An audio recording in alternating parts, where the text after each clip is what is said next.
Hello everybody and welcome back. This is Dr. Mridula V. Amarnath here. So I was just going through the comments and a lot of you have asked me a lot of questions. So I thought, why don't I make a small video today, probably answering, so I thought I'll just pick up a few questions. So I've picked up around 10 questions today and I'm going to answer them for you.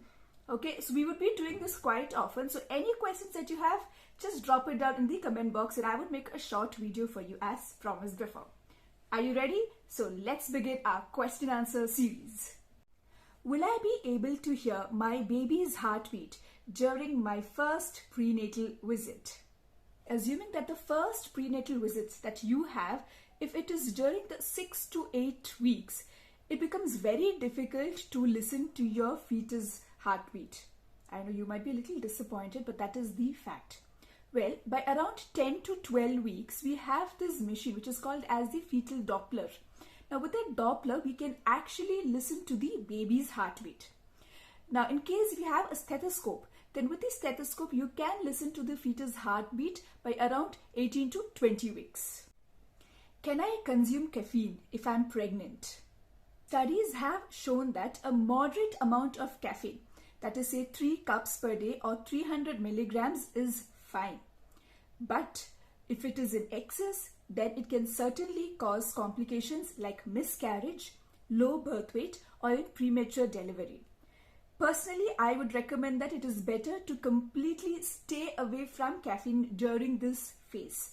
Okay, because though it is fine in a little moderate amount, I would say that why would you want to unnecessarily take the risk? But if you're someone who cannot stay away from caffeine, then make sure that you have it in a very, very small quantity.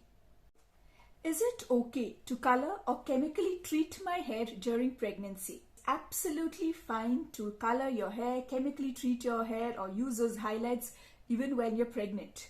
But let me tell you, we've done a study, okay? So a lot of people have said that they were not extremely satisfied with the results when they were done these procedures when they were pregnant, because they felt that when they were before pregnancy, when they had tried out these chemicals on their hair, they got an excellent result.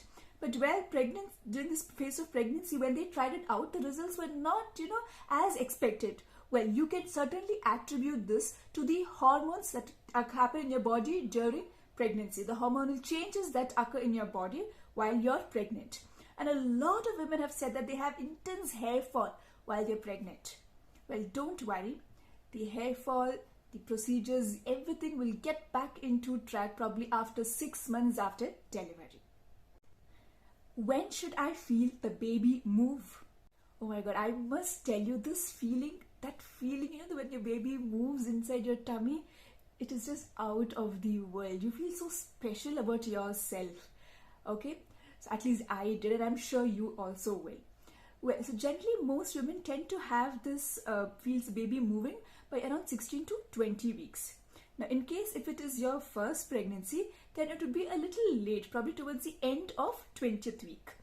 Okay, so initially the movements are like very light, very gentle. You would feel like some butterflies in your tummy, and it would just last for a few seconds. Probably the initial few days you wouldn't even realize that you felt that movement, because it will be so gentle and delicate and light. But as you go towards the mid of the third trimester and towards the end of the third trimester, you will certainly feel those kicks and those movements, and it's going to be very, very regular, and you will certainly enjoy it also. The next question is it safe to kiss babies on their lips?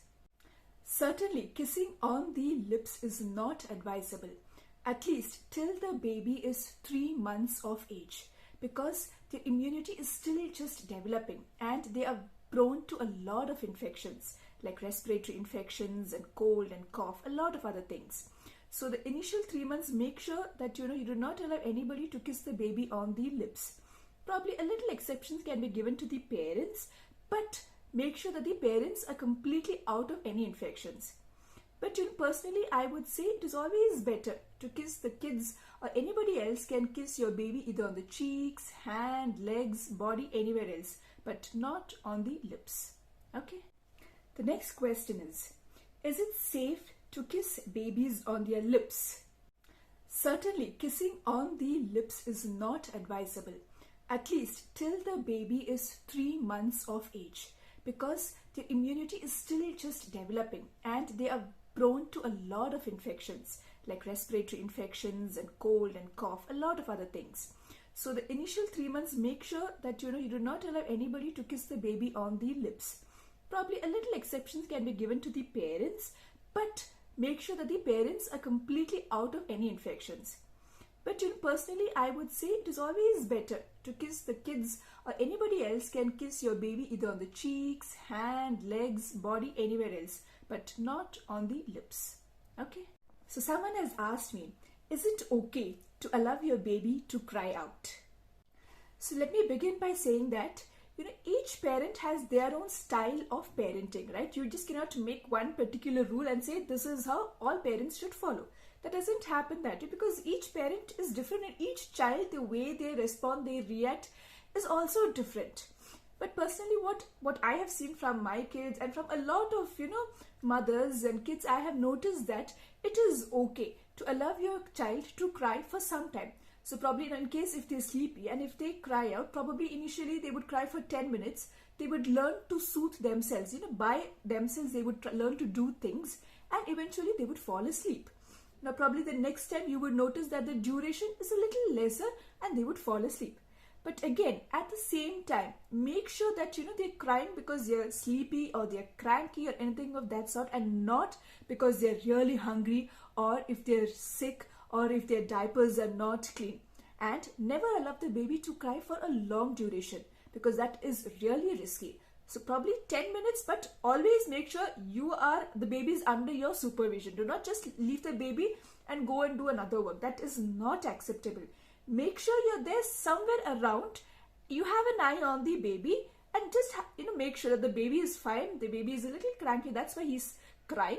And probably after 10 minutes or so, the baby will naturally learn that, yeah, I think I should learn to, sleep now, and then the baby will sleep. But again, so it should always, a take-home message should be that anything that happens should be under your supervision. So another concerned parent had asked me, Doctor, my kid is 4 years old and both me as well as my husband, we wear glasses and it's time for my kid to go for schooling. So do you think even he will require glasses? So a lot of factors contribute to a particular child wearing glasses. The environmental factors, the hereditary, that is the genetic factors, the anatomy of the eye, a lot of factors. But let me tell you, there is a very high chance for a kid to wear glasses if both the parents have been wearing glasses due to a refractive error. Like I said, both nearsightedness as well as farsightedness has a genetic predisposition. So, it is advisable that you get your child checked early on, because you do not want to miss that part, because then there is another part to it where the child can develop a lazy eye, what we call as amblyopia, right? So I think since you already know that both of you are wearing glasses, it is advisable that you get your child's eye power refraction done. Okay, but another part to it is that you also have something called as a skip generation, wherein even though both the parents are wearing glasses, the child, that thing can skip his generation, probably go to the next generation. So but then personally I would advise that it is better you get your child's refraction done before he starts his schooling. So the next question is, Doctor, my baby is 7 months old. Is it safe to give my baby honey? Well, I would say it is not advisable to give your baby honey before they are 1 year old, 1 years of age. Okay, now why do I say so? Because honey mainly contains a particular bacteria called as Clostridium botulinum, and this can cause botulism. Okay, so see, before they are 1 year of age, their digestive system is still very delicate. It's still, in the developing process. So it cannot produce those enzymes that can destroy the toxins produced by this bacteria. And as a result, they can have a lot of other digestive issues, right?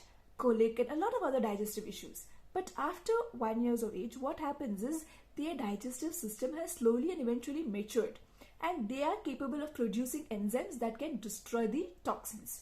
So certainly do not give your child honey before they are 1 year of age. So another question is, when should I wean my baby? So again, this depends from one mother to another. But from my experience, what I would recommend, that it is important that you exclusively breastfeed your child for the first 6 months and then gradually start weaning off. Okay, so probably, after 6 months, you could introduce your baby slowly to semi-solids, okay, and other juices, liquids, soups, and probably only breastfeed at night, and slowly try and reduce that. So by the end of 1 year, if you can completely wean your baby, that is absolutely normal. So by till 6 months, breastfeed throughout, and after that gradually start weaning off. So the last question. Doctor, is it important to sterilize the bottles after every feed? Well, I would recommend that it is important to clean your bottle thoroughly after every feed. Now say you have certain amount of milk in the bottle, and if the baby has not completed that amount of milk within 2 hours, then it is important that you discard that milk. Okay, because or else germs will continuously accumulate and it can be again harmful to the baby. So immediately discard the milk and thoroughly clean that bottle. Just rinsing it will not help. It is important that you thoroughly clean. But coming to sterilization, I don't think it is important to sterilize the bottle after every single feed. Okay, probably, but it is important that you sterilize the bottle at the end of the day. Okay, because you've repeatedly used it, right? You've cleaned it thoroughly, but still at the end of the day, it is important that you sterilize your bottle and then we keep it ready for the next day. So with this, we come to the end of this episode of question and answer series. Post me more questions that you have and I will certainly address them for you. Take care. Bye-bye.